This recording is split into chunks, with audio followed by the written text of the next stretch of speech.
Just a quick note before I dive into things, if you have not seen Death Billiards, do so before watching this video. It's an incredible piece of work, and this video, by virtue of being an analysis of the OVA, is going to be riddled with spoilers, so either check it out or prepare to be spoiled. I'll be intentionally analyzing this video as though I've never seen Death Parade and treating it as a standalone work as well. Otherwise I'm spoiling another crowd of people, and it just muddies the overall narrative.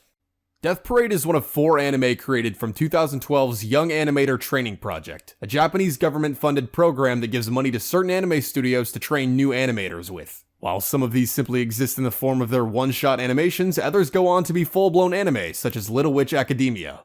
Death Billiards eventually went on to be the anime Death Parade, and while I still think it's a fantastic show, I think Death Billiards is an absolutely perfect OVA. Death Billiards opens up with very subdued, mysterious music, matching our very wonder as to what's going on very well. The old man arrives in a strange, dimly lit room that is something akin to a high-class casino, named Quindekim. I'm very fond of how the wondrous feelings were very brief, giving you an expectation of what the overall atmosphere of the story is going to be like. While it is rather fleeting, the tone shifts quickly to something more casual, like a conversation you'd see in an empty bar late at night. There's a very casual, real sense to these characters that draws you in and lets you temporarily forget the mystery that Death Billiards just presented you with. I know this might seem like I'm overanalyzing the first couple of minutes from the get-go, but I promise you this is relevant throughout. This is similar to something Hayao Miyazaki of Studio Ghibli has mentioned before about seeing characters do something casually. It really anchors the little you've seen of these characters to realistic behavior from the beginning, and makes it feel more like a realistic approach to an otherwise fantastical story. Try to remember this as I go through the rest of this video, because Death Billiards does this masterfully, jumping from very genuine human emotions and interactions in a believable way,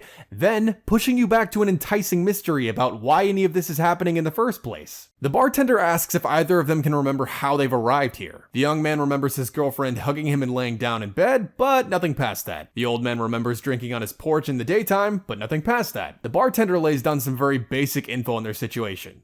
He can't explain where this place is, the two of them will play a game, they will risk their lives playing said game, and they can't leave until they've played the game. After the younger guy looks for an exit for a bit, and runs into a creepy doll with some numbers and letters marking it, they also find out the bartender won't say what happens if they win or lose. And if they choose not to play, well, the bartender decides to be a gentleman and shows them his walk-in closet of dead people. What a swell guy, right? This scene is actually interesting because if you'll notice, there's another series of numbers and letters right here, indicating that they're just being scared into playing by a bunch of hanging dolls like the one from before.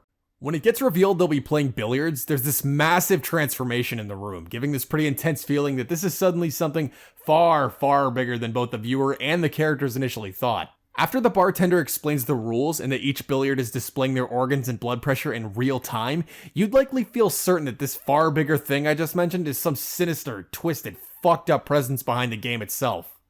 After the short cut to commercials, it does exactly what I mentioned earlier. This transition from this intense music, these incredibly anxious looking characters, and an exciting start to what is presumably a game of life or death, to now a rather relaxing look on the young man's face, talking casually about how he picked up billiards to impress a girl, before asserting he wants to apologize to her and he needs to win. I really enjoyed this approach because the one typically seen in life or death games in either anime or Japanese games is to immediately have the characters dehumanize one another. Instead, Death Billiards jumps back to two guys just being people. They both seem to recognize they're in shitty circumstances and that neither of them are to blame, and there's this mutual, respectful understanding that both of them want to survive initially. Suddenly, however, the young man's billiards start getting pocketed, starting with his stomach, which he looks at rather curiously. Then the eyeball gets pocketed, and his eyesight starts to flicker. The stakes are raising again, and the niceties are nowhere to be seen. After the old man asserts his need to win and is about to pocket one of the last 2 balls, now the young man begins to freak out. Death is real and ever present in his mind again. Suddenly, this meek-mannered old man might actually win despite his expectations. The young guy actually decides to aim for the brain or the heart of the old guy. His dialogue starts shifting from what you'd imagine the guy to be like in his day-to-day life, like earlier, when he was a nice guy, he offered the guy a cigarette, to suddenly now he's a cynic trying to justify why humans are pieces of shit, on why his idea of killing the old guy to save his own skin is justified. He's slowly sinking into that dehumanization of his enemy to survive, even though his face very clearly displays he's not enjoying it, and that's not who he is. After he fucks up the shot and sees he's set himself up to lose, he immediately starts begging the old man for his life, a direct contrast to his conviction in killing the guy a minute ago. The young guy clearly sees the game wasn't fair. The old guy's a pro at billiards. But the bartender creepily tells him that life isn't fair either. The scene that plays after is gorgeous, playing out the young guy's life up until that point in reverse. He gets caught cheating on his girlfriend, presumably what he wanted to apologize for, and you immediately think he's a piece of shit. Suddenly, you see more. He ages in reverse, but there's nothing else shitty. It's him being any other person. He goes to school, he runs out and plays as a kid, he learns to walk as a toddler. The defining moment you start with of him doing something awful wasn't the entire sum of his life, nor who he was. It was only a piece of it that set what you would see him as. This leads to an incredibly well-choreographed and well-animated fight scene between the two men, where it turns out the grandpa's actually a badass. After knocking the shit out of the young guy, the transition to his own slideshow in his life is absolutely amazing. I fucking love this shot.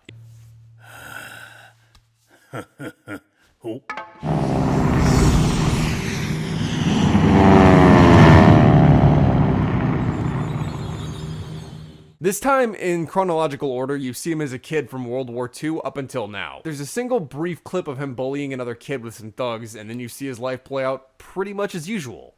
The similarities between the two men is actually pretty stunning, but the presentation conveys it exactly in the way they know the viewers will think. The young guy's a cheating piece of shit, but the old guy was just a bully as a kid and then lived the rest of his life as the normal guy. Both of them have pretty normal humans that made bad decisions that hurt other people. The animation just tells it in an order that labels you to think that one of them is worse than the other at face value. Afterwards, the young guy presumably kills the old guy. Despite how many times you think the guy's a piece of shit, despite how many times he's convinced himself that he has to kill the old guy to survive, he still feels massive remorse and self-loathing for murdering him. When he learns he has to finish the game, it's right back to trying to justify why he did it until he's satisfied with his answer. There's clear patterns to the way this guy thinks and justifies his actions, much like a real person, and I thought this portrayal of how people attempt to justify things they've done they know are wrong was absolutely brilliant. Then, of course, cue the shot where we see the old guy's heart is still beating through the billiard. Plot twist, he wasn't killed by the young guy. Oh, what's that you say? Another plot twist? As it turns out, the two men are already dead. The old man died after being a vegetable for some time, and the young man died after being stabbed by his girlfriend, the last thing he remembered. Turns out the pain in your stomach wasn't the ball being pocketed, it's because you got knifed, dude. As it turns out, Quindecim is basically purgatory. People supposedly go to heaven or hell when they die, but there are exceptions. When two of these exceptions die at the same time, they're sent to Quindecim and judged by the bartender. The game is just a setup to judge the two men on the merit of their character. After all of this mystery and not answering the questions, the bartender apologizes for being silent. Then he does the same exact thing as before and refuses to tell them if they're going to heaven or hell, pissing off the young guy enough he has to be restrained. The following scene is why I think this anime is perfect. You have a guy who feels cheated out of a judgment for the rest of eternity, being told that he and the old guy had an even chance when they walked in, even though it was predetermined that the old guy would win the game if things went normally, despite the obvious implications of death. From his perspective of thinking that attempted murder is going to get him sent to hell, when he was fighting to save his own life given the circumstances, the game is a bunch of rigged bullshit. The judgment on his entire life's value as being good or bad was based around a single instance of him being forced into extreme circumstances, paralleled exactly to what we saw in both of the sequences where we flashed through their lives. As the viewers, we recognize that those single shots of doing something bad were not representations of their whole lives and who they were, and that's exactly what the young guy takes issue with. This one-time viewing of his persona in a circumstance he's never been faced with before is being used to send him to hell when it's simply not all there is to him, and it's not entirely who he was when he was alive either. The old man whispers something mysterious to the bartender that the viewers can't hear before the young guy tears into the bartender and the philosophy of how they judge people at Quindecim. People are never on the same footing due to all sorts of factors, like the time period or the country they're born into. From birth to death, nobody could be considered on the same footing as someone else from their experiences, locations, friends, family. There are so many things around you that make you who you are, and that's exactly his problem. How can anyone say that everybody is equal when they enter Quindecim when your life is made up of so much more than how you've acted in a single moment? The judges have never been alive, so how can they judge people's lives themselves? After a brief and touching scene where the judge consoles him, the two men are finally ready to receive their judgments. If the masks are what we should go by, and I'm going to cheat a little bit by using Death Parade to help confirm that,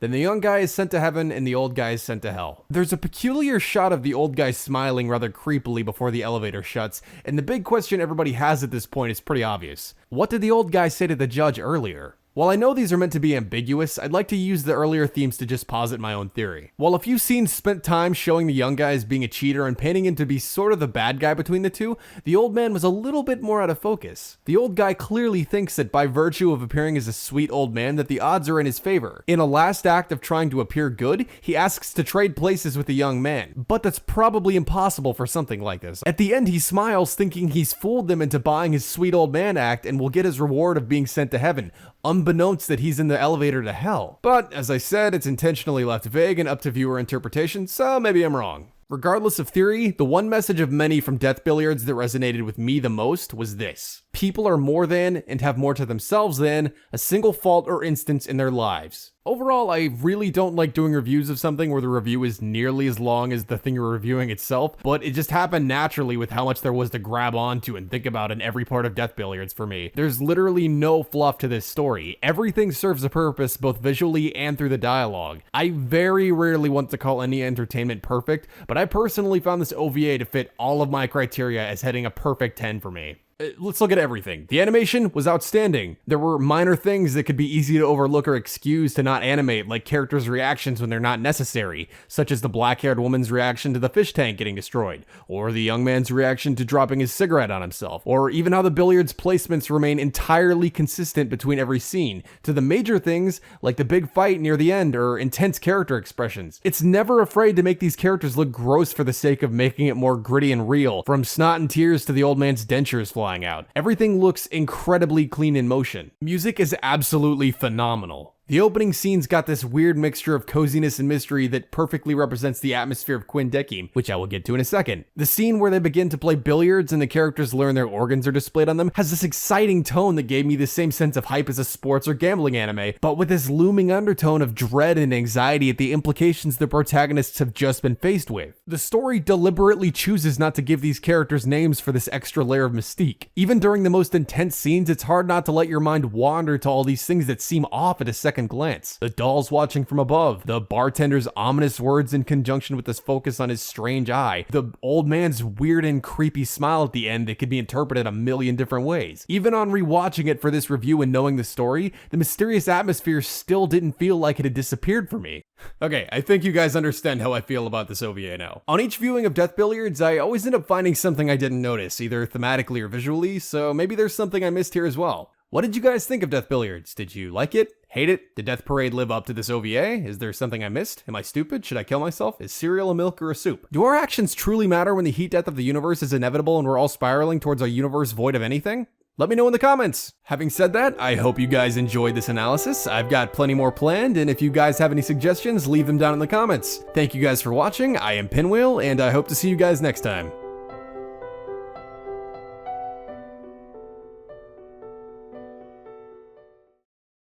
As the viewers, we recognize that those single shots of doing something bad were... Oh my... Woohoo! Yeah! Love it!